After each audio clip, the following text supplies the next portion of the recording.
Gogoan dut oraindik txikian nintzenean nola musika entzunaz bat oinak mugitzen hasten zitzaizkidan. Ez nuen nire burua dantzari gisa irudikatzen, baina geldirik egotea ezinezkoa egiten zitzaidan.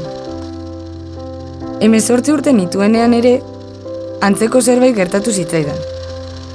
Unibertsitatera salto egin behar nuen, baina ez nuen argi zein izango zen hautatuko nuen gradua. Dantzan, erritmoarekin gertatzen den bezala, erabaki hau hartzeko unean ere intuizio izan nuen lagun. Zenbakiek, materialek, makinek, teknologiak, bazuten zerbait erakargarria. Erronkak planteatzen zizkidaten, etorkizunera begira jartzen ninduten.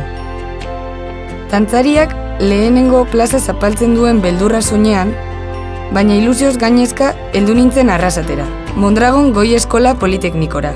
Ingenieritza mekanikoa gradua ikasteari ikinion bertan.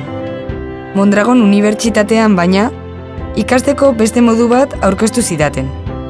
PBL edo proiektuen bidezko ikasketa. Proiektu errealak eginez eta benetako arazoetarako konponbideak bilatuz ikasi ahal izan nuen. Nire kasuan gainera, ikasketen alderdi praktiko hori lan ikaste partekatze programarekin izugarri areagotu zen. Bigarren mailaz geroztik, enpresan praktikak egiteko aukera izan bainuen.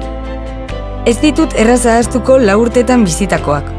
Egindako lagunak, proiektuak, aurkezpenen aurreko urduritasuna, praktikaldian zehar gertuko izan nituen lankideak, Torinon eginiko Erasmus egonaldia, ingenieritza mekanikoak dakarren bide naturalari jarraiki, gradua bukatzeaz bat, ingenieritza industriala burutu nuen Mondragon Unibertsitatean. Masterrean nengoela, master bukaerako lana Alkorta Forging Group enpresan egiteko aukera izan nuen prozesuen hobekuntzan. Eta egun bertako langile naiz.